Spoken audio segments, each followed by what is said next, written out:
जय Maharashtra. Bigg Boss Marathi season मधल्या आजच्या भागामध्ये खूप छान भाग येणार आहे. तो म्हणजे ए टीम मध्ये एवढी झुंबड भांडणाची लागली ना, खरंच भारी वाटते. मला तर खूप भारी वाटतंय ते पाहायला.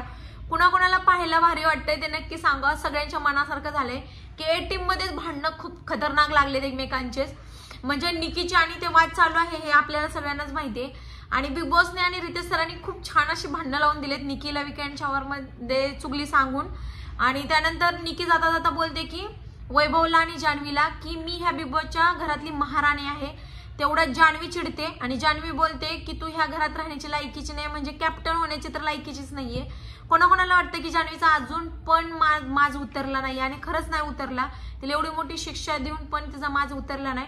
पहिले 1-2 दिवस दया आली होती, सगळ्यांना दया आली असेल तो सीन पाहून ते रडताना वगैरे, पण ती अजिबात बदललेली नाहीये. तिचा तोरा तिचा ऍटिट्यूड वगैरे तिचं सेम तसंच आहे. तेवढ्यात वैभवला पण बोलते की तू वैभव तर कॅप्टनच्या लायकीचाच नाही. तेवढ्यात ती बोलतो काहीतरी भुसनाळ्या असं बोलते निकी त्याला, तर ती बोलते तो डायरेक्ट बोलतोय नासके, कारण ही शिवी देणं खरंच चुकीचं आहे एखाद्या मुलीसाठी. ती बोलत असली तर ह्यानं त्याच टोन मध्ये बोलायला पाहिजे ना. त्याने ह्याच्या अगोदर सूरजला पण शिवी दिली होती ही, तेव्हा पण रितेश सर त्याला काहीच बोलले नव्हते. बघू आता वीकेंडच्या वरला रितेश सर काय बोलतात. आणि हा वैभव एक नोटीस केला असेल, वैभव काय मग बोलतो की निकीला पण बोलतो की तुझी नाही जिरवली ना बघ.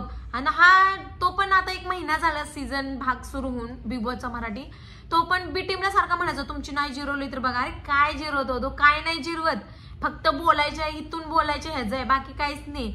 आणि फक्त फुसका आहे तो आयटम बम. बोलायला गेला तर एक तर घाण शब्द तोंडात टाकतं, नाही बोलला तर तो काय बोलतच नाही, दिसतच नाही.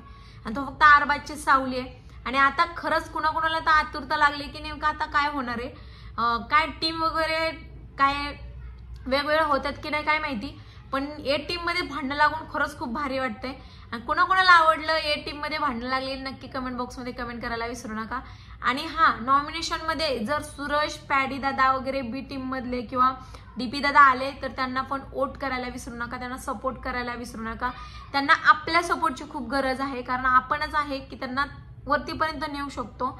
तर त्यांना पण सपोर्ट करायला विसरू नका. आणि आजचा भाग पाहायला विसरू नका. रात्रीचा खूप खतरनाक आलेला आहे आणि ट्रेलर पण आउट झालेलं आहे आणि खरंच भांडणं खूप छान लागलेले. मला तर खूप पाहायला आवडतील.